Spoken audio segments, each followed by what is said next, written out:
Sa gitna ng malawak na disyerto, habang bumabayo ang matinding sandstorm, nag-uusap sina Major Marks at Proitsen. Sa gitna ng malalakas na ihip ng hangin, ibinunyag ni Marks ang kanyang pangamba. Masyadong mapanganib ang pagsugod sa kasalukuyang kondisyon. May posibilidad silang makasalubong ang mga sleeper zoids mula sa Republic. Ngunit sa halip na magpakita ng pag-aalala, kalmado lamang na tumugon si Proitsen. Iginiit niyang wala nang dapat ipangamba sapagkat wala nang hadlang sa kanilang paglusob sa Kronos Fortress. Sa isang iglap, napuno ng determinasyon si Marks. Ang kaba at pagdududa ay napalitan ng matinding kagustuhang kumilos. Agad niyang ipinahayag na hindi niya hahayaang maagaw ang pagkakataong ito. Walang pag-aalinlangang lumingon siya sa kanyang mga tauhan at malakas na nag-utos na maghanda na sila. Habang patuloy sa paglalakbay sina Van, Monbay at Irvine, napansin nila ang mga sirang mga zoids na nagkalat sa kanilang dinaraanan. Napakunot noo si Van at nagtanong kung ano ang mga yon. Napansin niyang tila isang libingan ng zoids ang lugar. Samantala, inisip ni Monbay kung nagkaroon ng isang matinding labanan doon. Ngunit agad itong itinanggi ni Irvine matapos niyang suriin mabuti ang paligid. Ipinaliwanag niyang walang palatandaan ng malaking labanan dahil tanging mga Republican zoids lamang ang naroroon. Sa narinig, napagtanto ni Van na kung nagkaroon niya ng isang sagupaan sa lugar na yon, dapat ay may mga Imperial zoids din silang nakikita. Nagpatuloy sila sa kanilang paglalakbay hanggang sa marating nila ang isang maliit na nayon. Ngunit pagdating nila, tumambad sa kanila ang mga sundalo ng Republican Army na abala sa paghuhukay at paghahanda para sa isang nalalapit na digmaan.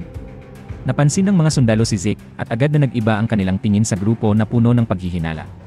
Habang bumababa sina Van mula sa kanilang sasakyan, nagdesisyon sina Irvine at Monbay na hindi na manatili sa lugar. Ipinahayag ni Monbay na mas mabuti pang huwag na silang huminto doon at sinang-ayunan naman siya ni Irvine na nagpunto pang naghahanda na ang hukbo para sa isang digmaan. Dagdag pa ni Monbay, mukhang magsisimula na ang labanan anumang sandali at mauwi ito sa mas malaking sagupaan. Minabuti nilang kumuha na lamang ng mga supply bago pa sila tuluyang madamay sa gulo. Ngunit napansin ni Irvine ang tensyon sa paligid at itinuro na tila nadamay na sila sa kaguluhan bago pa man sila makalabas ng nayon. Bago pa sila makagalaw, itinutok ng mga sundalo ang kanilang mga baril sa kanila. Nagtanong si Monbay kung ano ang problema at kung mayroon silang nagawang mali. Isang sundalo ang lumapit at diretsong tinanong si Van kung siya ang may-ari ng zoid na nasa tabi nila. Agad namang tumango si Van at inamin na siya nga ang may-ari at tinuturing niyang partner ito. Nang makita ni Irvine ang sitwasyon, napagpasyahan niyang huwag nang lumaban at marahang hinulog ang kanyang baril sa lupa. Sa utos ng pinuno ng mga sundalo, agad silang pinalibutan at inatasan ang mga tauhan na arestuhin sila. Habang sinusubukang pusasan si Van, bigla itong pumiglas. Sa tulong ni Zeke, nagkaroon siya ng pagkakataong makatakas kasama si Fiona. Habang patuloy sa pagtakas, mabilis na tumakbo sina Van at Fiona patungo sa taniman. Umaasang makakahanap sila ng mas ligtas na lugar. Ngunit sa halip na katahimikan, isang di inaasahang pangyayari ang bumungad sa kanila. Isang bata ang mag-isang nagpabagsak sa mga sundalo. Samantala, nang mapansin ng misteryosong bata si Van, saglit itong tumigil at pinagmasdan siya. Sa halip na magpakita ng takot o pag-aalinlangan, umiti si Van at walang pag-aatubiling lumapit, na para bang may tiwala siyang hindi ito isang kaaway. Maya-maya, dumating ang isang grupo ng mga sundalo. Agad itong napansin ni Fiona at Van, kaya mabilis nilang hinila ang isa't isa palayo upang hindi sila madamay. Habang tumatakbo, inisip ni Van na hindi na mahalaga kung gaano kalakas ang bata. Sa dami ng mga sundalong dumating, tiyak na wala itong laban sa kanila. Samantala, sa loob ng isang madilim at makipot na bilangguan, nakakulong sina Irvine at Monbay. Isang sundalo ang lumapit sa kanilang selda at malamig na nagpahayag, ipinapatawag kayo sa opisina ng komandante. Humingi ng paumanhin si Lieutenant Colonel Ford para sa hindi pagkakaunawaan at ipinakilala ang sarili bilang pangalawang pinuno ng unit. Tinanong ni Irvine kung nangangahulugan bang nalinaw na ang hindi pagkakaintindihan. Sinimulan ni Ford ang kanyang paliwanag, sinasabing 2 araw na ang nakalipas mula ng isang pangkat ng mga frontline sleeper zoid na nagbabantay sa kuta ay sinalakay at tuluyang winasak. Nagulat si Irvine at inulit ang sinabi ni Ford, tinatanong kung gaano kalaki ang naturang pangkat. Ipinaliwanag ni Ford na binubuo ito ng 30 zoid. Aminado si Ford na mahirap paniwalaan, ngunit ayon sa mga naitalang alaala ng mga winasak na sleeper, iisang zoid lamang ang umatake, isang organoid na katulad ng nasa kanila. Gulat si Monbay sa narinig at tinanong kung may isa pang organoid na katulad ni Zeke na nangangahulugang 2 ang ganitong uri. Kinumpirma ito ni Ford bago ibalik sa kanila ang isang bagay. Pagkatapos, ipinahayag ni Ford ang kanyang pagtataka sa kanilang koneksyon kay Kapitan Herman. Sinabi niyang kung ipinakita lamang nila ang kanilang sulat ng rekomendasyon mula pa sa simula, hindi sana sila tinrato ng ganoon kahigpit. Biglang may dumating na tawag para kay Lieutenant Colonel Ford. Iniulat na natunton na nila ang kinaroroonan ng kaibigan nina Irvine at Monbay. Agad na nagtanong si Monbay kung sina Van at Fiona ang tinutukoy. Kinumpirma ito ni Ford, ngunit idinagdag na may isa pang batang lalaki na kasama nila. Tinanong niya kung may ideya sila kung sino ito, at sinabing wala silang alam. Doon sinabi ni Ford na ang batang iyon ay may dalang itim na organoid. Nanlaki ang mga mata ni Moonbay at Irvine sa gulat. Sa Kronos Fortress, abala ang lahat sa paghahanda para sa nalalapit na labanan. Si Moonbay naman, hindi mapakali dahil ang batang kasama ni Van ay ang piloto ng Zoid na sumira sa mga unit ng Republican Forces. Habang nagmamasid, lumapit si Irvine kay Moonbay at ipinaalam na mauuna na siyang umalis. Tumango si Moonbay at sinabing susunod siya kaagad. Matapos magpaalam, agad na umalis si Irvine. Sa kanyang paglalakbay, natagpuan niya si Van sa isang mataas na bundok. Ngunit imbes na sagutin ang tanong, napatingin si Irvine sa batang kasama ni Van. Nang makita niya ito ng mas maigi, nakumpirma niyang ito nga ang kalaban. Kaagad niyang inutusan si Van at Fiona na lumayo sa batang iyon. Ibinunyag niya sa kanila na ang misteryosong batang kasama nila ang may kagagawa ng pagkawasak ng maraming Zoid. Nagulat si Van sa kanyang narinig at tiningnan si Raven nang may pagtataka bago ito tinawag. Umiti lamang si Raven na tila walang pakialam. Hindi makapaniwala si Van at iginigiit na hindi basta-basta umaatake ang mga sleeper Zoid ng walang dahilan. Tinanong niya si Raven kung bakit niya ito ginawa. Walang alinlangan namang sumagot si Raven at sinabing ginawa niya ito dahil galit siya sa mga Zoid. Sa sandaling iyon, dumating ang mga sundalo ng Republican Forces sakay ng kanilang mga Zoid. Agad nilang nakita si Raven at iniutos sa kanilang mga tauhan na huwag itong hayaang makatakas. Nag-aalalang muling nagtanong si Van kung bakit niya ginagawa ito, ngunit hindi na siya sinagot ni Raven at sa halip ay sumigaw ito ng isang pangalan. Shadow. Biglang lumitaw mula sa kawalan ang isang itim na organoid. Napamulagat si Van sa kanyang nakita at naitanong kung si Zeke ba yon. Ngunit nang makita niya ito ng mas maigi, napagtanto niyang hindi ito ang kanyang kasama. Walang pag-aalinlangan, tumalon si Raven patungo sa kanyang Zoid, isang Saberfang. Mula roon, sinimulan niyang salakayin ang mga Zoid ng Republican Army. Nagpaputok ang mga sundalo ng Republic Forces, ngunit napakabilis ni Raven, kaya hindi nila ito matamaan. Isa-isa niyang winasak ang mga Zoid ng kaaway, na walang nagawa kahit anong pagsisikap nilang gumanti ng putok. Nang makita ito ni Van, nanlumo siya at sumigaw kay Raven na itigil na ang kanyang ginagawa. Pagkalipas ng ilang sandali, dumating na rin si Moonbay sakay ang Shield Liger. Hindi nagdalawang isip si Van at agad na sumakay dito. Sa isang iglap, nag-fuse si Zeke sa Shield Liger at handa na para sa laban. Mabilis na pinaputukan ni Van si Raven gamit ang kanyang missile. Tinamaan ito, ngunit hindi nagpakita ng kahit anong pag-aalala si Raven. Sa halip na mag-alala, malakas na tumawa si Raven at sinabing pinapalagay ba ni Van na mas malakas ang kanyang organoid kaysa sa kanya. Hindi nagustuhan ni Van ang sinabi ni Raven at agad na nagpatuloy ang kanilang laban. Muling nagpaputok ng missile si Van, ngunit hindi ito nakaapekto kay Raven dahil sa kanyang liksi. Sa isang mabilis na pagtalo ng Saberfang, natamaan si Van ng atake ni Raven. Hindi siya makagalaw dahil tila nilalaro lamang ni Raven ang Shield Liger. Sinubukan ni Irvine na tumulong at iligtas si Van, ngunit hindi ito nagtagumpay. Sa gitna ng kanilang laban, may tumawag kay Raven, isa sa kanyang mga kakampi. Matapos makuha ang mensahe, agad na umatras si Raven at tumakbo palayo. Gulat na gulat si Irvine at napabulong na kung pinagsama ni Raven ang lakas niya at ng kanyang organoid, kaya nitong burahin silang lahat. Tila napagtanto ni Moonbay ang sitwasyon at sinabi na sa madaling salita, hinayaan lamang sila nitong mabuhay. Habang balot ng takot ang bayan sa paparating na labanan, isang nag-aalalang residente ang nakapansin kay Van at sa kanyang grupo na nakatayo sa gitna ng lansangan. Agad itong nagbabala, tinanong kung ano ang ginagawa nila roon at sinabing paparating na ang mga puwersa ng imperyo. Pinayuhan niya silang agad na magtago sa isang ligtas na lugar. Samantala, lumingon si Fiona kay Van na halatang nag-aalala. Ipinaalala niya rito na dapat na rin silang umalis dahil malapit nang magsimula ang labanan. Gayunpaman, nanatili si Van sa kanyang desisyon at sinabi kay Fiona na mauna na ito kasama ang iba. Ipinahayag niyang mananatili siya roon upang hintayin si Raven, sapagkat sigurado siyang kung darating ang Imperial Army, tiyak na darating din si Raven. Napabuntong hininga si Moonbay at ipinaalala niya kay Van na hindi lang iyon ang magiging warzone, hindi magtatagal at kakalat din ang digmaan hanggang sa kabisera ng Republika. Tinawag niya ang pansin nito, tinanong kung talagang mas pipiliin nitong manatili roon kaysa hanapin ang mga palatandaan tungkol sa Zoid Eve bago mahuli ang lahat. Sa kabila ng kanyang mga paliwanag, nanindigan si Van at iginiit na mananatili siya roon. Sa puntong iyon, lumingon si Moonbay kay Irvine at sa pagkainis, tinanong ito kung wala ba itong balak pagsabihan si Van na tila hindi naintindihan ang sitwasyon. Gayunpaman, nagkibit balikat lamang si Irvine at walang pakialam na sinabing hayaan na lang si Van. Sa pansamantalang base ng imperyo, nagkaroon ng seryosong talakayan sina Scubalts at Marcus tungkol sa kanilang estratehiya. Ipinaliwanag ni Marcus ang tunay na dahilan ng kanyang pakikipag-ugnayan kay Scubalts. Isiniwalat niyang nakatanggap siya ng bagong utos mula sa punong tanggapan kaninang umaga, nagkaroon ng pagbabago sa kanilang estratehiya.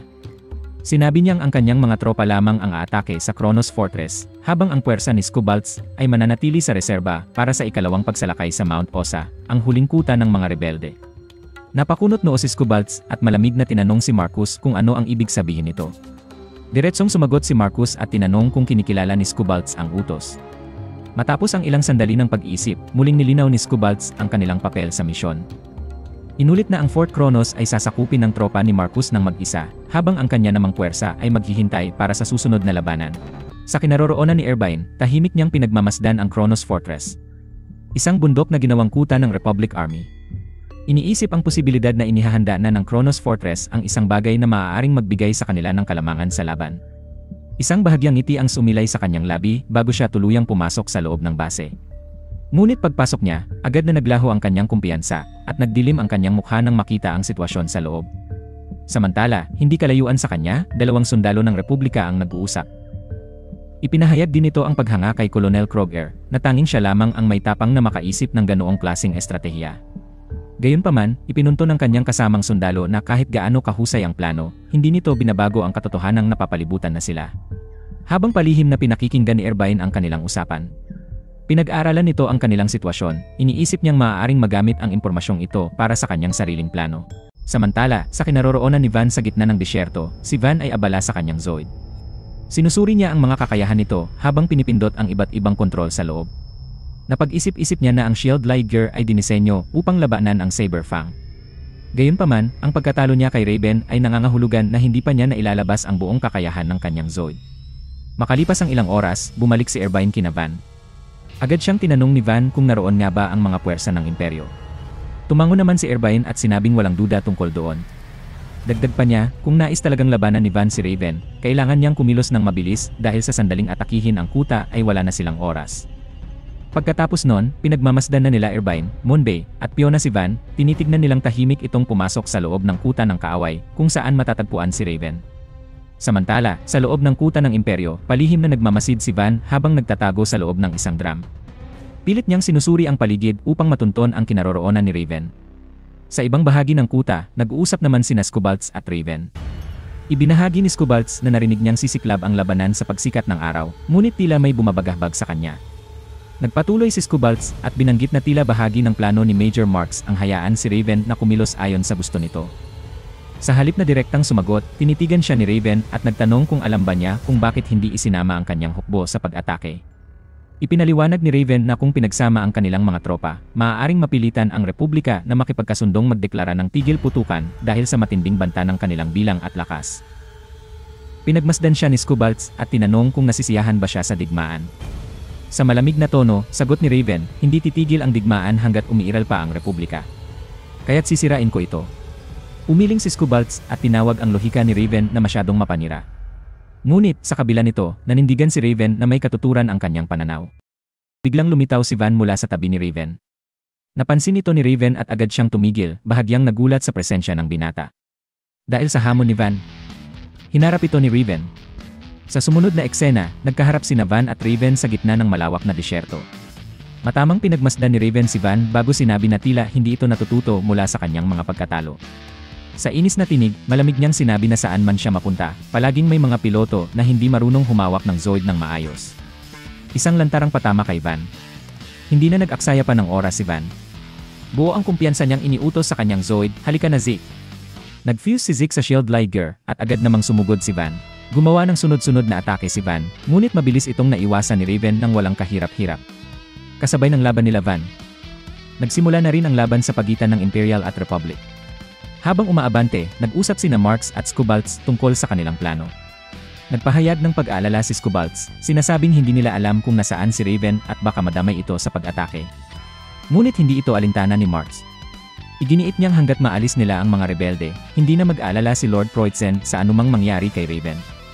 Sa labis na kumpiyansa sa kanyang tagumpay, umalis si Marks habang inuudyukan ang kanyang mga tauhan. Sa hudyat ni Marks, nagsimulang umatake ang kanyang hukbo. Sunod-sunod ang palitan ng putok mula sa magkabilang panig at lalong tumitindi ang sagupaan. Mabalik tayo kila Van, nagpalitan ng putok sina Van at Raven. Tulad ng dati, madaling naiwasan ni Raven ang mga pag-atake, at sa pagkakataong iyon, si Van ang napuruhan sa laban. Patuloy na ininsulto ni Raven si Van at mapanghamon na tinanong kung iyon na ba ang pinakamahusay niyang magagawa kahit pa gumagamit siya ng organoid. Sa inis, agad siyang sinagot ni Van at sinabihang tumahimik. Sa isang iglap, sumugod si Raven kay Van at matagumpay na nawasak ang ilang bahagi ng shield Liger. Dahil dito, napaluhod ang Zoid ni Van habang patuloy siyang pinapaputukan ni Raven. Habang nagaganap ang laban, biglang lumitaw si Irvine kasama ang kanyang Zoid upang iligtas si Van. Agad niyang pinaputukan si Raven, ngunit tila walang epekto ang kanyang mga atake. Sa isang mabilis na galaw, ginamit ni Raven ang matatalim na kuko ng kanyang Saber Fang at agad na pinabagsak ang Zoid ni Irvine. Hindi pa siya nakontento at paulit-ulit niyang inapakan ang Zoid ni Irvine, dahilan upang masira ang maraming bahagi nito at tuluyang mawalan ng kontrol. Samantala, sumigaw si Van at sinabi kay Raven na siya ang kalaban nito, habang pilit na pinatatayo ang kanyang Zoid, may lumabas sa screen ni Van na shield on. Tila may naisip siyang bagong paraan. Sinabi niya sa sarili na yon na ang pagkakataon. Inactivate ni Van ang kanyang shield at sinugod si Raven. Nagulat si Raven sa ginawa ni Van. Sinubukan siyang paputukan ni Raven, ngunit walang epekto iyon kay Van. Hanggang sa tuluyan na siyang binangga ni Van gamit ang bilis at shield ng kanyang Zoid. Lumipad ang Zoid ni Raven sa ere, ngunit hindi pa rin doon natapos ang laban. Tinawag ni Raven ang kanyang organoid upang mag-fuse sa kanyang Saber Fang. Dahil roon, mas lumakas ang kanyang Zoid at nawala ang pinsalang natamo mula sa pagkakabanga ni Van. Mabilis na sumugod si Raven, habang si Van naman ay sumalubong na naka-activate pa rin ang kanyang shield. Gayunpaman, sa pag-atake ni Raven ay nasira nito ang shield ni Van. Napuruhan ang shield Liger, pati na rin si Zeke na tumilapong wala ng malay. Naiinis si Raven at sinabing lahat sila ay mga walang kwentang piloto. Matapos iyon, bigla siyang umalis. Sa lokasyon naman ni Marks, iniulat ng isang sundalo na wala silang nararamdamang puwersa mula sa kalaban. Sinabi ni Marks na marahil ay natakot ang kalaban at umatras. Ngunit sabay sigaw ni Scubalts na isa itong bitad. Biglang nagkaroon ng isang malaking pagsabog.